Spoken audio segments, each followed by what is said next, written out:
and welcome to Cork Live. I'm your host, Shin. Tonight joining me on the panel we have mum of 2 children with juvenile arthritis. We have Sonia O'Connor. Welcome, Sonia. Hi, Shin. We have Sarah Burke back again joining us tonight. I'm not even going to try and attempt to pronounce the name Sarah, but it'll be up on the screen. And we have Pat Mulcahy. Thank you. So I suppose to break us in gently, girls. Sarah, we'll start with you. You're going to tell us about your week? I had a great week. So last week we were here and I was saying that I was taking the week off social media. I gained 4 pounds, and before the show I was talking about how things just got a bit much for me, and I decided last week to take a step back from social media, take a step back from trying to prove to the world that I could do it all. Superwoman, and it worked. As in, I feel like I'm, compared to last Monday, even before I came in, I'm completely changed in a week, and it just showed me that taking yourself out of it, like social media, just your head can get stuck in it, and trying to prove things all the time. And I suppose I just took that step back and I realised that I've come so far that I need to appreciate where I am now, or else even when I get to Target, I'm not going to be happy. But I don't know, it's things like even having dinner with Luke, I was able to have my dinner with the child, not go 2 seconds, love, and I'll just take a picture, you know, and then no, that's not the right lighting and I need to get that, and then, you know, putting it up on Snapchat, and then you're trying to have your dinner and you get like 20 mails saying, how did you make this? And then I'm the type of person that wants to answer them. No, I don't wait, I'm like, just do it now. And then in turn, I don't want the dinner, and then in turn I was eating crap. So I just discovered all that this week. But I had a good week. Had a lovely night out on Saturday night as well. I was up in heaps, so I might as well mention it on here now. Went out Saturday night last minute, as you do, and with 2 other consultants, might I add. And we went off out. Sure, hang them all. Hang them all. Sure, look, if I'm getting hungry, you might as well come with me. But you know what? I suppose I was actually, when I woke on Sunday, kind of going, oh God, what if someone saw me? But the moral of my story was I went out Saturday night. It was down 2.5 pounds Saturday. Headed off out. Thanks very much. Well done. I was very proud of myself. Wanted 6, but look, we'll take 2.5. It's grand. But I went out on Saturday night, had a great night, mainly because actually, it's important to mention, I bought a jumpsuit 3 years ago, a size 12, when I came off the plane from Australia. Don't know what I was thinking, because it wasn't going to fit me. And it didn't, the zip didn't go up me. So I said, I'll eventually get into it and I'll keep it. And Saturday night, we zipped it up. Now I was like, this inside in it, but we zipped it up and it fitted. But went off out, and I just think people will get a bit of entertainment off this. Went out, had a fierce amount to drink, and then left the girls, which I would never do, stumbled to Fastels. Shame. And I, as a consultant, say, go out and have your few drinks, but you have to live, but don't stumble into the takeaway. Well, I stumbled into Fastels, I got 2 pizza slices, and then walked from Fastels up to McDonald's with the box in my hand and a pizza slice, and I was like, can I get a Big Mac meal please and mozzarella dippers, and got that as well, and then but I didn't eat it, which was a good thing. I felt and I was just going to ask you, was it nice? No, and I was gutted because no. Everyone on the Saturday was saying, you know, I worked so hard, and I just had felt so good in myself with everything that was going on, and taking that step back from social media as well. Doing all that, I just felt so alive in myself on Saturday night. And then I was all talk about the Big Mac, and I was like, I can't wait, because I never do it, and I was like, I just can't wait for it, and I fell asleep. I didn't eat it. But I just was actually paranoid on Sunday, going, someone's going to have to take a picture of me now, and they're going to have up, you know, Slim World Consultant, Fastels, McDonald's, walking out the street. But I had a really good week, and I suppose for people watching, if it's a case if you get overwhelmed, and I spoke to you about that last week, how like everything just got too much for me, and everything else starts to suffer, just going back to basics and being yourself and forgetting everything else around you. The world could fall down around me now, and I've got my partner, my child and my family, and that's all that matters. You're focused. I'm really focused, and it's just amazing what a week off Facebook and off Instagram and Snapchat can do for you. Now, as I said, I was still tuned into other people's, but just not sharing my life for once. It just felt so good. I really did. For the week ahead? Are you going to stay off social media? Do you know what, actually? This morning I actually had a meeting for work this morning, and I got up and I forgot to Snapchat because I had taken, you know, I hadn't done it for the week. So I did forget to do it, but the week is mental. I've got group tomorrow and group on Wednesday. So for me now, it's just kind of reeling it back to myself, because I kind of went off plan for 2 days then. So just getting back to basics myself. Get ready for group, and then we've a weekend in, because I'm not going to Ed Sheeran. No, I had tickets, but we're not going. We're not going. But Are you going? Are you going to Yes, I'm going to. Well, Ed, if you're watching this, I have no tickets, so if you myself and Pat will be there. What day are you going? I'm going on Sunday. So are we. Myself and my small one are going on Sunday. Oh, brilliant. Yeah, she's brilliant. Oh, God. Do I ever get a break from that one over there? Yeah. Great, eh? Just in brilliant. case Ed is tuned in, you know, he might. Yeah, he Someone might just tag him there for me. Yeah. Now, So, yeah. Pat, how was your week? Well, do you know what now? I actually feel I'm dead. Or I have the most Check her pulse. boring life ever after listening, because you're actually making me like tired listening. Last week again, Sinead, I went away and it was more housework again, with the spring coming in, and I have painters coming in, and boring. Who are you and what are you doing? Boring. I'm OCD. Stop it. I could do it. I was just going to say, would you come up to my house? But I really and truly, I'm the most boring person on the planet. I like my housework, I do. So I did all that last week because I have a lot going on in the week coming forward. Tell us about the week, so. The week coming tomorrow, I'm heading off to Dublin tomorrow morning, and I'm going to the screening of Brendan Courtney's documentary, We Need to Talk About Dad. Yeah. So I got an invite for that in Dublin tomorrow night. On the following day, I'll be in the Botanic Gardens in Dublin for a photo shoot. The photo shoot, yeah. Very exciting Are times. you allowed to tell us about that, or is it? And well, it's for Golden Spiderweb is the photo shoot, but will hopefully make the papers. So that's very exciting. Very and exciting. I'm excited Look listening to at her. the She's photo. I'm like, can I Oh, go? we were talking about that's what I'm. And then on Thursday, I go from Dublin on to Ennis for a big show with Carrick Dunn in store. And yeah, so it's busy, and Ed Sheeran on Sunday. Yeah, so excited. Oh, I'm delighted. Yeah. The two of you. You can come with me. I'll bring And you. you must tell everyone about your You poster. can buy my bag. Your poster that's just gone up. Oh, my poster that went up today. Very proud. I was like, Heather. she's my friend. I was like, there, said that's my friend. Crowley's Opticians, they're 100 and something years, 102 years, I think, in on the Grand Parade. And they have refurbished the whole place and whatever. It's not a free ad or anything like that. But they decided they decided to do it's a state of the art centre now. Anyone need new glasses? There you go. But our poster went up in the window, myself and my daughter. They wanted to do local Cork people, portraits and whatever, just to celebrate. Beautiful. And my daughter's a fourth generation to go in there. So my grandmother, my mother, myself and my daughter. So yeah, so it's kind of poignant, and I know my mom and my grandmother are looking down, very proud. That's nice. Yeah, so we'll be all going in to the Grand Parade, taking pictures Selfies. of me in the window. You'll find Pat outside the window. When I'm passing with my pastels and my McDonald's. So there you go. Fabulous. And Sonia, welcome. Welcome, Sonia. Just to tell people as well, two of Sonia's kids have juvenile arthritis, and very often, I suppose, people associate arthritis with older people. Yeah. I know that's the common thing out there, the common thoughts is that, you know, I thought that they myself do. as well. Yeah. But you have Corey age 10 and Carly age 9.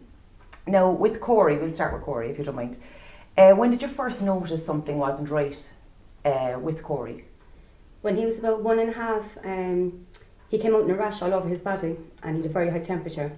So I took him to Sotak, and Sotak said, look, it's probably just something viral that he's going to be coming out with, you know. So sent him home, and the rash went away after 24 hours. But it was about a week or two after that then he started screaming just with his legs, and he was like, I have pains. Mm-hmm. And we were like, yeah, we were kind of leaving it off, but it would happen during the night. He could wake up screaming during the night and, you know, during the day and stuff. So we were kind of getting a bit worried then. Yeah, it's tough to call. And so they were the changes that you noticed were the rash, the crying with pains. Mm-hmm. Was there anything else that was just different about him? Different. Yeah, he started dragging his legs behind stuff, limping all the time. There was a stage there that he couldn't even walk down the stairs. He'd have to come down the stairs on his bottom.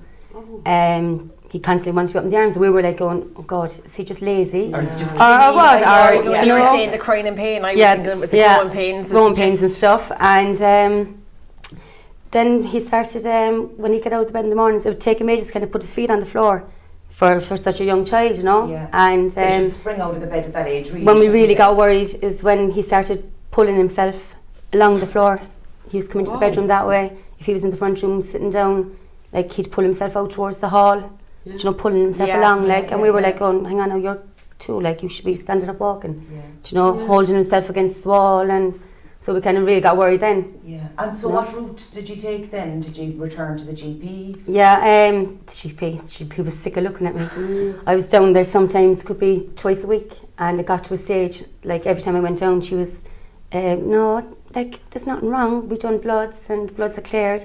Then we found out that he was seronegative blood, so that's harder to diagnose anything like when you're seronegative. So because that was coming back clear all the time, they were like going, he's grand, there's nothing showing up in the bloods. Yeah, you said to me, all right, only recently that the doctor must have thought you were a lunatic. A lunatic. I actually had to change my GP. But you always know your own. Oh yeah, I know there was something wrong. But I had to change my GP because I was like, I used to be ringing my mum going, Mum, I can't go back down again today. I was only there 2 days ago. So I changed my GP. Hard. It's very hard, because none of us want anything to be wrong with our children. Yeah. You know. But I felt like as if I was one of the overprotective mothers, down with every pain that he had or every cry or something, you know. Sometimes you could be so I was just kind of like going, no, I'm going to have to change doctors here. Like I was getting nowhere. So eventually ended up in A&E. Yeah, we were in A&E a few times, and how it came about that we kind of heard about arthritis was one Saturday night we were in A&E, and like that now, the bloods again. Clear. I know that story too well myself. I'm my own son, you know. And Carly's seronegative as well, so it's hard with her as well. So like that, we were in A&E for hours, looking at his legs. So it doesn't look like it's something broken. We're like, oh, there's nothing broke because he didn't fall. Do you know, he's not standing up properly. Like so, they sent us home, and on the Monday morning, just out of the blue, I got a phone call from a doctor in A&E, and he said, I believe you were here Saturday night with your son. I said, that's right. He said, is there any chance you can come down to see me and bring him? I said, okay, I'll come down there within the hour. You must have thought the worst at this point. Yeah, like I was like going, what are we going to do? Like you were facing. Yeah. So the doctors had to look at him, and he said, listen, he said, did you ever hear of juvenile arthritis? And I was looking at the doctor, I was saying, sure, he's 2. He couldn't have arthritis. Again, arthritis like that, the older person. Yeah. So he just asked, he said, is there anybody in the family have arthritis? And I said, Corey's dad, he has rheumatoid arthritis as well.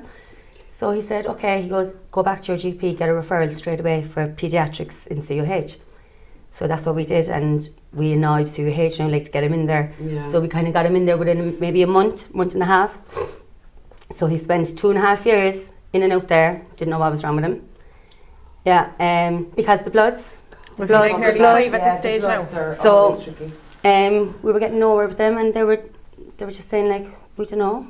Yeah, do you know, it's the bloods. So we weren't happy with that, and I said, look, I want another opinion, because I said, you think we waste our life the last 2.5 years in and out of here? This child can't stand. He'd be lifted in and out of the car. He'd be lifted in and out of school. Which is not when they're do you know, so like at that age, you're going like, there's something wrong. Yeah. So they said, look, we'll send him to Crumlin. And that's the Centre of Excellence for Paediatric Rheumatology. Yeah, they're brilliant. So it's the main place for rheumatology for kids. Like, it has to be there. Yeah. So they sent us to Crumlin then, and within the 1 day up there, he was diagnosed. But how long did it take for your appointment? For Crumlin? Within Crumlin, yeah. We kind of got him up there fast enough because he was in and out of CUH long enough. Okay. So we made phone calls. We got others to make phone calls for us to get him up there. And I'd say within 2 months. Well, you were lucky. He was in Crumlin, yeah. We were lucky, like, but as I said, we had to get people to ring and ring and ring for us, like, to get him in. Do you know, before there was more damage done to his legs, like, you know. Of course. So after you got the diagnosis, almost immediately. Straight away, yeah. So what was the plan of action then, as regards medication and? They said he has to go on medication straight away the day we were up there. So they started him off with methotrexate tablets.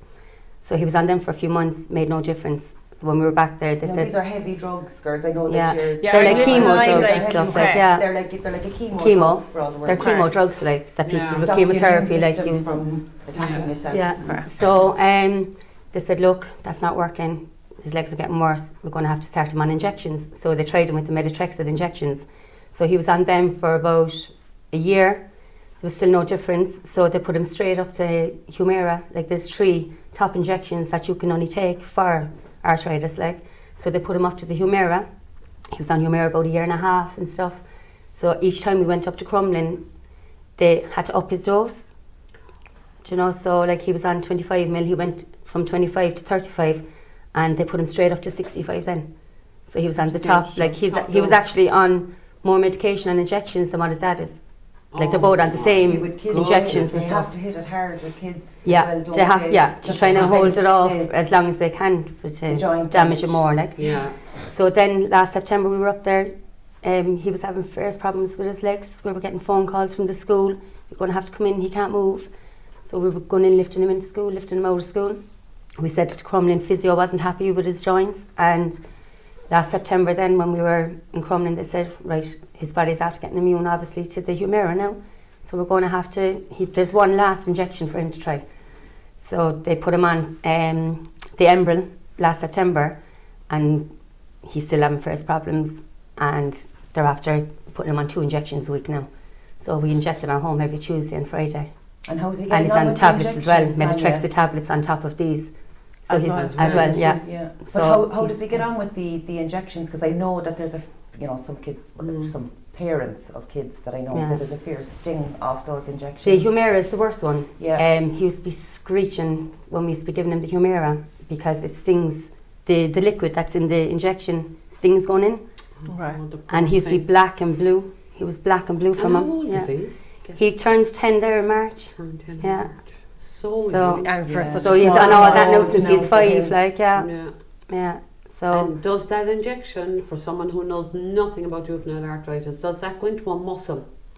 the injection, No, you can't. It's muscle, like you try to nearly have to yeah. bypass all that, like, you know, Really? because we stopped actually giving it in the legs because the legs were so sore, and he bruised easily on the legs, so he gets into the stomach now. Okay. Into the stomach. Yeah. So No, he used to love swimming as well, and I know swimming is great for the buoyancy is fantastic, and he loved the soccer. yeah. Obviously, it's Soccer after no more. interfering with the soccer now. No more soccer. His legs can't take the soccer no more because only 2 weeks ago he went to his friend's party and there was up on the pitches, football pitch, and he came home and all his pants was soaking, and I was like, Corey, were you rolling around the floor or what? Yeah. Like, you're soaking, like. And he was, no, ma'am. I kept falling. And I was, why? I said, be tripping, like.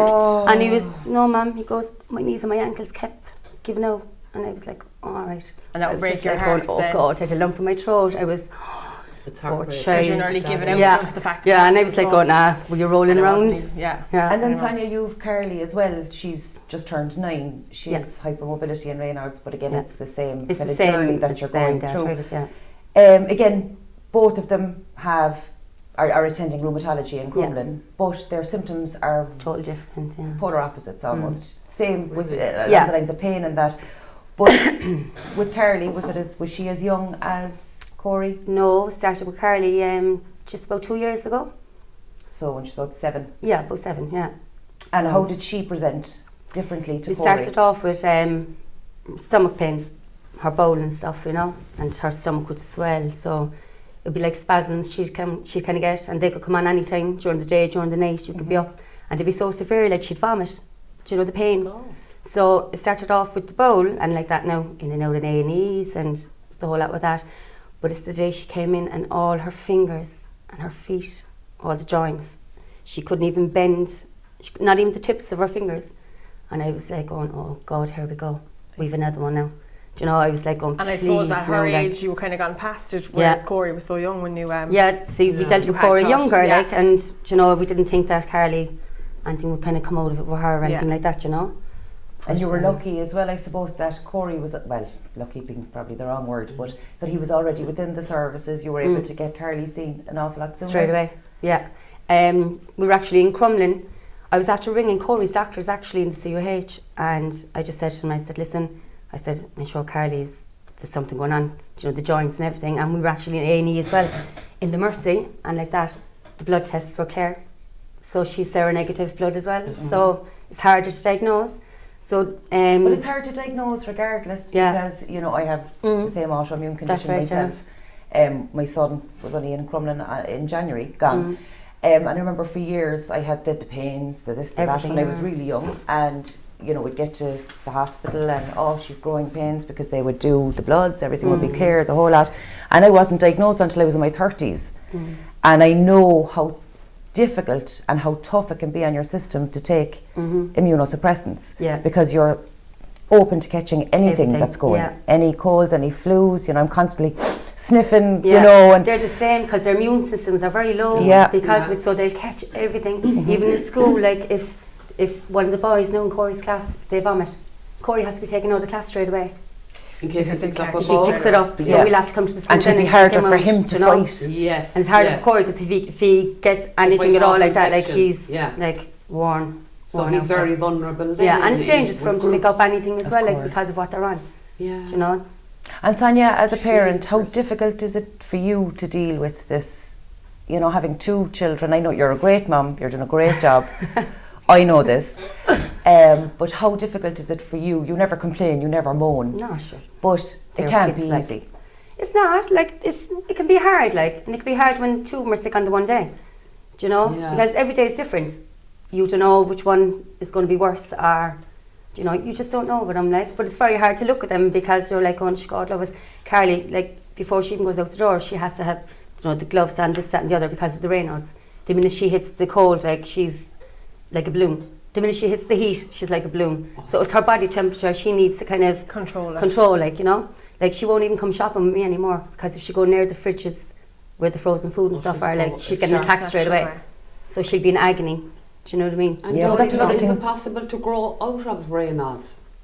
No. It's actually in the same group as arthritis group. So, like, down the line, like, because she's complaining about her ankle and stuff now. A genetic issue there? Is there a genetic Some say, Well, they don't Yeah. claim that they don't, I suppose, they don't say They for don't sure say that it, there yeah. is, but how likely I have the Very condition. unusual. And yours, My yeah. little boy, Yeah. would have attended rheumatology. That's very Again, unusual. up during the night, 5 a.m. maybe, And having to have a bath to ease the pains. Yeah, of the he has night. rheumatoid as well. Rheumatoid arthritis, and then you have 2 with juvenile and a related illness to juvenile arthritis. That is strange. That sounds like it's genetic. Yeah.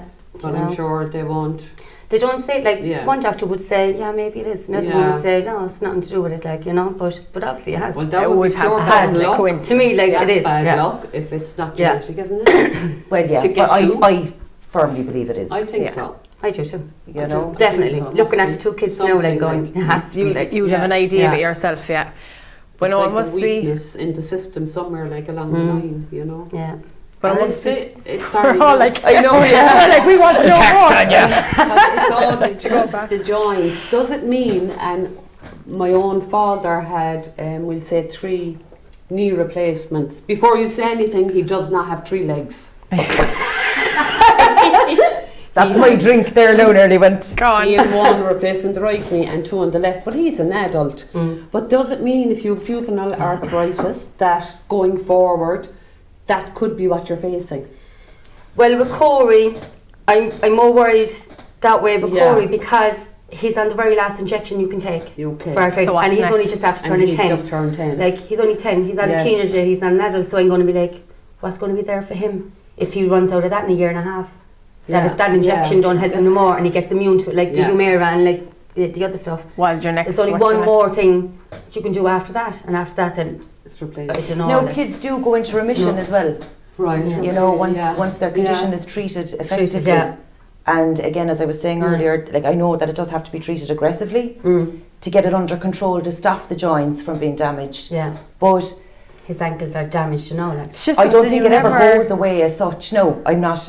But it's not something you ever hear a pro. about. It's not something like, you know, the way like they have like all these other days. Like, I'd have never ever heard of any. I would have never known it existed, only for the fact that we were on here tonight. Like, because you'd hear like you'd have autism, you've all these other things you hear of, and that are common, but you don't hear like. We'd just say if your daughter was shopping with you and she was in the cold aisle, you wouldn't even, if she'd No, gloves, but you she wouldn't doesn't look take- any different. Yeah, I know what I'm saying. You Used, wouldn't. they're too Yeah, you used for wouldn't kids. take. You wouldn't know. Do you know what I mean? Yeah. Yeah. Yeah. Unless You wouldn't know it's by like looking at him like normal. Yeah. Do you know, like, Yeah. but, Yeah. But Like it just an goes to show animal you does. never know Yeah. the pain that anyone is Yeah. going through, you know, by It's looking just at it's someone. almost a hidden disease Hidden because an awful lot of disease, these kids. Well, would the know, social but- side then affect your son? He's in school, he's 10.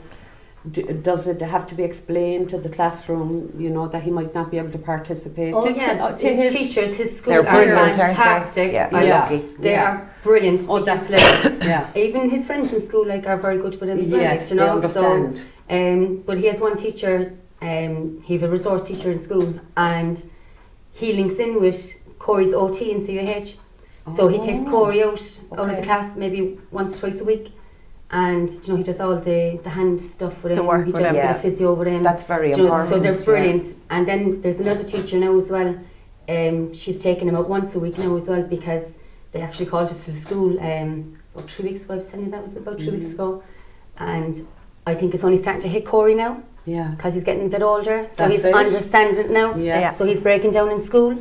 Oh. So he's getting to this stage now where the emotional side of it is coming out. Being frustrated and he can't do it. He wants to do this, he wants to do that, and so I get that as well. He's kind of getting that way now. So with my son, really like, why do I have to take part in the motor skills group? And I'm like, well, it helps you, you know. But they don't get it. God love them. They don't. You know, and they get angry. They do get angry and emotional. No, we're kind of going right. I think whereas all along, like he was actually arthritis.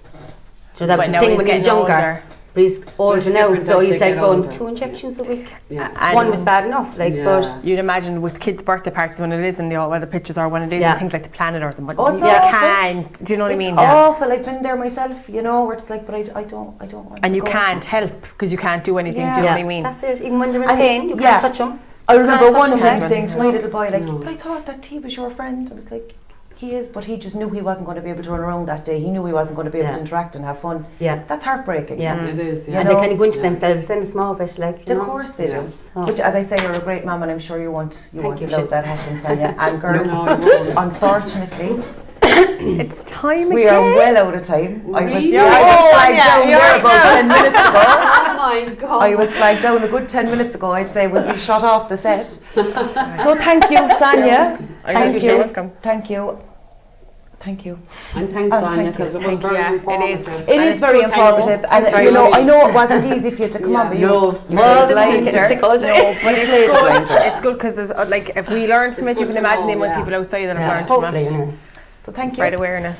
Now we're not here next Monday night. You'll be very sad to hear because they're all crying because of the bank holiday Monday. But we will be back the week after. Our competition winner from last week for the 6 weeks Slimming World voucher, compliments of our Sarah here. It can be used anywhere in the country, is Elma Omani. That was randomly selected by our cameraman earlier. Thank you, Christian. To take the flak for everything. Congratulations, Elma. We will be in touch. And as well, before we go, I want to tell you about the Spring into Summer Ball on May 11th, hosted by Cork Rose, Ashling. It's in the Cork International and all the proceeds are for cancer. So if you're around on May 11th, it's in the Cork International Hotel. Make sure you check that out. From myself, Pat, Sarah, Sonia. My name for a second. I forgot your name. This is a regular thing. I need to go to bed. Good night. We'll see you soon. Night.